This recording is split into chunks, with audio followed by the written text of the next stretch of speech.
তারা কি করেছে? বিপুল বিক্রমে হাজার হাজার তরুণের জীবন সর্বনাশ করে ওরা নিজেরাও শেষ হয়ে গেছে, মানে যারা বুদ্ধিদাতা, আর তাদের যারা এনসিপি যে রাজনৈতিক দর্শন আমাদের সামনে হাজির করেছে, তারা এ পর্যন্ত যে সমস্ত শব্দমালা আমাদের মানে নতুন বন্দোবস্ত, পুরাতন রাজনীতির মীমাংসা বা বহুত্ববাদ, এই ধরনের নানা আমরা কিছু শব্দমালা তাদের মুখ থেকে আমরা বারবার শুনতে পাচ্ছি।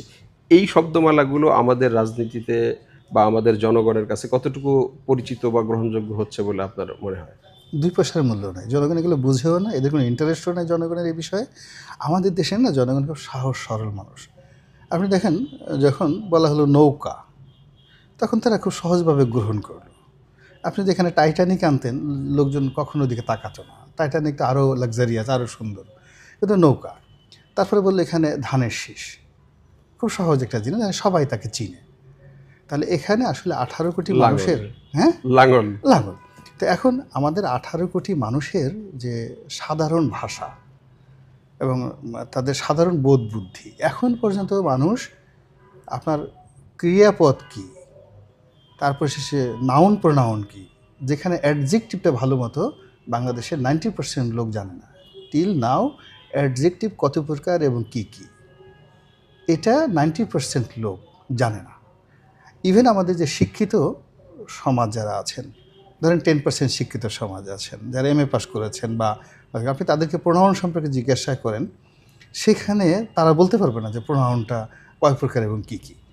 তো তাই যদি হয়, সেখানে আপনি নতুন বন্দোবস্ত এনে তারপর শেষে এটা হলো কি, একেবারে পাটা পুতা দিয়ে যদি একটা মানুষের মাথা গুঁতো দেওয়া হয় যে বুঝতে হবে বুঝতে হবে বুঝতে হবে, মাথার ঘিলু ফেটে বের হয়ে যাবে, কিন্তু ওর মধ্যে আসল জিনিস ঢুকবে না। এখন ওরা যে শব্দগুলো বের করেছে, এটা আসিফ নজরুল সাহেবের জন্য খুব চমকপ্রদ না, বলেছে একটা বটে। রেজওয়ানার জন্য এটা খুব ভালো হতে পারে যে ও মাই গড, এ একটা ব্রিলিয়ান্ট ছেলে, এই শব্দ ওরা পেলে কোথায়, তো আমি কখনো জানতামই না। আর ডক্টর ইউনূস, ও মাই গড, আমি হোয়াইট হাউসে গিয়েছি, সেখানে তো আমি নতুন বস্তু শুনিনি। যেহেতু তিনি খুবই কৃতজ্ঞ প্রকৃতির একজন মানুষ, ডক্টর ইউনূস কিন্তু বাংলাদেশের যে সকল পলিটিক্যাল চেয়ারে বসছে ওই পদে, আমার কাছে মনে হচ্ছে সবচেয়ে বেশি ভদ্র, বেশি নম্র এবং বেশি বিনয়ী এবং বেশি কৃতজ্ঞ। কেন ওই চেয়ারে বসে সবাই প্রথমে একটা বাঘের মতো একটা ডাক দেয়, হালুম, খেয়ে ফেলব, আমি ছাড়া শক্তিশালী পৃথিবীতে কেউ নেই।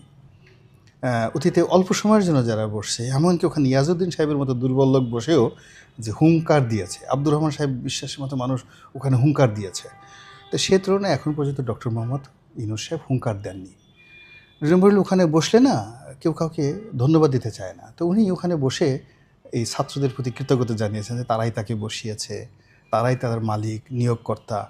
এটা খুব গুড সেন্স। তো এই জন্য হয় কি, ওদেরকে দেখলেই না তাদের ওনার মধ্যে একটা গদগদ ভাব চলে আসে কৃতজ্ঞতার কারণে। আমরা যেমন একটা ছেলে, ছোটো একটা বাচ্চা, একটা বয়স্ক মানুষ, 80 বছরের বুড়া মানুষ, কোলে একটা নাতি নিয়ে, ওরে আমার নাতি, পুতু পুতু চুমা দেয়, ওরে আমার কুচু কুচু, এই সমস্ত কথাবার্তা বলে না। অর্থাৎ অতিরিক্ত ভালোবাসার কারণে মানুষের মধ্যে ওরকম থাকে না, সে তার ভালোবাসা প্রকাশ করতে গিয়ে অনেক কথা বলে ফেলে। তো এখন এই ছেলেদের প্রতি না উনি ভীষণ রকম কৃতজ্ঞ। এর কারণে ওনার বিরুদ্ধে অনেকগুলো মামলা ছিল, ওনার জীবনটা একটা তছনছ করে ছেড়ে দিয়েছিল শেখ হাসিনাকে, সাহারার মরুভূমি বানিয়ে দিয়েছিল। তো সেক্ষেত্রে এখানে বসন্তের বাতাস ওনার জীবনে এসেছে এই ছেলেদের কারণে। ওনার যে মামলা মোকদ্দমায় ওনাকে যেভাবে জরিমানা করা হয়েছিল, প্রায় 2-3 হাজার কোটি টাকার, উনি একটা ফ্যাসাদের মধ্যে পড়েছিলেন, এবং যতগুলো মামলা ছিল তাতে মনে হতো যে অ্যাটলিস্ট 4 থেকে 500 বছর ওনার সাজা হয়ে যাবে। সব মামলাগুলোতে যদি ওনার রীতিমতো সাজা হতো, তো এই সব মামলায় 400-500 বছর ওনার সাজা হয়ে যেত। তো সেই জায়গা থেকে একেবারে তাকে কুল্লু খালাস এই ছেলেদের কারণে, এই আন্দোলনের কারণে। ফলে উনি খুব কৃতজ্ঞ। তো কৃতজ্ঞতা হওয়ার কারণে ওই ছেলেরা যাই বলুক না কেন, ওনার খুব মধুর মতো লাগে। এটা মানে আমাদের আমাদের আলোচ্য বিষয়টা ছিল যে এনসিপির ভবিষ্যৎ আপনি কত কি দেখেন? না, বাঙালির যদি এখানে দুটো বিষয় হলো, এনসিপি, ডক্টর মোহাম্মদ ইউনূস, তাদের নতুন চিন্তা চেতনা, এটা হলো একটা পার্ট, এবং it is written, it is well designed, well ম্যানার্ড and meticulously designed. এই যদি আমরা ধরে নিই যে তারা, ইয়াংরা যে কথাগুলো লিখছে, এই কথাগুলো পিছন থেকে একজন জ্ঞানী লোক তাদেরকে বলে দিচ্ছে, লিখে দিচ্ছে। তারা যে প্ল্যানগুলো করছে সেই প্ল্যানগুলোর পেছনে ফাইন্যান্স থেকে শুরু করে পরিকল্পনা আরও বড় বড় জায়গা থেকে আসছে। এটা হলো একটা, সেটা দেশের ভিতরে হতে পারে, বাইরেও হতে পারে। তো এটাকে ধরেন। আর অন্যদিকে বাংলাদেশি জাতীয়তাবাদ অথবা বাঙালি জাতীয়তাবাদ ধরে এই বাংলাদেশে হাজার বছর ঐতিহ্যটা ধরেন। এই দুটো পরস্পর বিরোধী, কন্ট্রাস্ট। এখন যদি এরা সফল হয় তাহলে এই যে বাংলাদেশের যে হাজার বছরের যে ট্র্যাডিশন, ঐতিহ্য, সহজ সরল বাংলাদেশের দেশের মানুষ যেভাবে জারি সারি ভাটিয়ালি পছন্দ করে, এগুলো বাদ দিয়ে এখন তাকে কাওয়ালি পছন্দ করতে হবে। এগুলো বাংলাদেশি মেয়েরা যেমন দেখা গেল যে উজ্জ্বল শ্যামবর্ণের মেয়েদের পছন্দ করে, তখন তাদের পছন্দ করতে হবে পাকিস্তানি একেবারে সুন্দর বিউটিফুল সেই নূরজাহানের মতো সেই নায়িকা এবং গায়িকাদেরকে।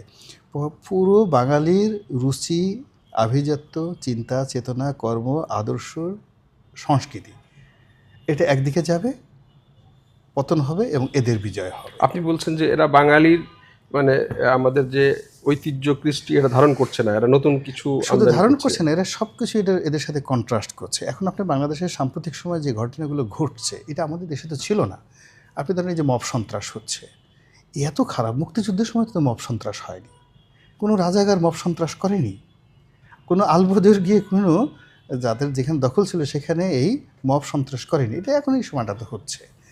আমাদের বাংলাদেশে পাকিস্তানিদের শাসন ছিল, কিন্তু কখনো এবার মাজার ভাঙেনি, কখনো এই জিনিসগুলো হয়নি। তাই এখন এই সময়টাতে যা কিছু হচ্ছে টোটালি আমাদের, ভালো বলেন মন্দ বলেন, ইতিহাস কৃষ্টি কালচারের সম্পূর্ণ আলাদা।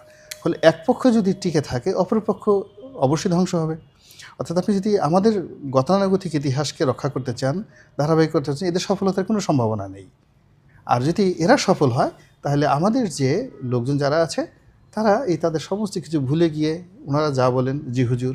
এখন সেক্ষেত্রে হয়তো ভবিষ্যতে একজন হবেন বড় কিম জং, আর একজন হবেন ছোট কিম জং, আর একজন হবেন তাহলে আপনি আপনি কি মনে এই যে আপনি মাঝখানে বললেন যে মাঝহারবাদ, আপনি কি মনে করেন যে এই ছেলেদের উপরে এই ধরনের কিছু তাত্ত্বিক নেতা পিছনে কাজ করছে, যারা এই ছেলেদেরকে মানে আমাদের ট্রেডিশনাল রাজনীতি বা না, এভাবে আমাদের কাজ ঐতিহ্য করছে থেকে না। আমাদের সরিয়ে দেশে অন্যদিকে সরিয়ে নিচ্ছে? আমাদের দেশের ধরেন কিছু জ্ঞানী গুণী আছেন একটা সাইড।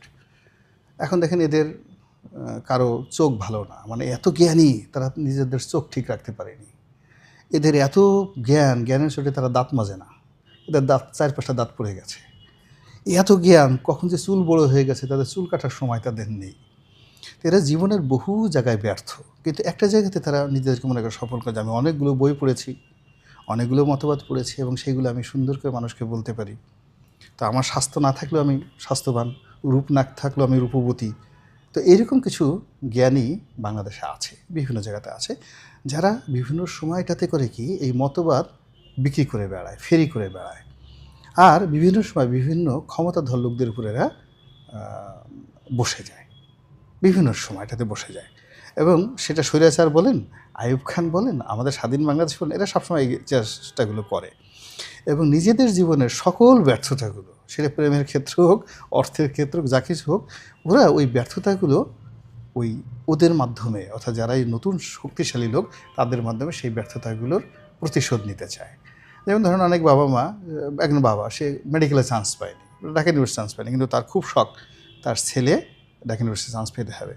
এই জন্য সকালে বিকেলে খাবার টেবিলে বসেছে, ওতে বলবো 4টি ডিম খাও, তারপর মারবে, কেন খাইলো না, এরপর ছেলে বমি করবে, তারপর থেকে ঢাকা বিশ্ববিদ্যালয়ে চান্স পাওয়াতে হবে। এবং যখন ছেলেটা ঢাকা বিশ্ববিদ্যালয়ে চান্স পেল না, তখন বাপ মনের দুঃখে গিয়ে সেই দেখা গেল তার ধর্মকর্ম সব ছেড়ে দিল, সে রুদ্রাক্ষের মালা পরলো। তারপরে শেষে সে বললো যে ঠিক আছে, মন তো ভালো হয় না, একটু মদ ঠদ খাওয়া যাক, একটু গাঁজা ঠাজা খাওয়া যাক। তাতে এইরকম নিজেই দেখা গেল ছেলে বড় কিছু করতে গিয়ে তার ব্যর্থতাকে আরও ডবল করে ব্যর্থ করে ফেলে। তা আমাদের দেশে এখন পর্যন্ত এরকম যারা বুদ্ধিজীবী বিভিন্ন সময় এসেছে, তাদের সেই যে বুদ্ধিবৃত্তিক যে অবস্থা, এই যে এনএসএফ বাংলাদেশে তৈরি হয়েছিল, জাসদ বাংলাদেশে তৈরি হয়েছিল, সর্বহারা পার্টি বাংলাদেশে তৈরি হয়েছিল। তো এখন যারা আছে এদের সবার সাথে তাদের সাংগঠনিক ভিত্তি, তাদের বাংলাদেশে আলোড়ন সৃষ্টিকারী ঘটনা অনেক কিছু এদের বেশি ছিল।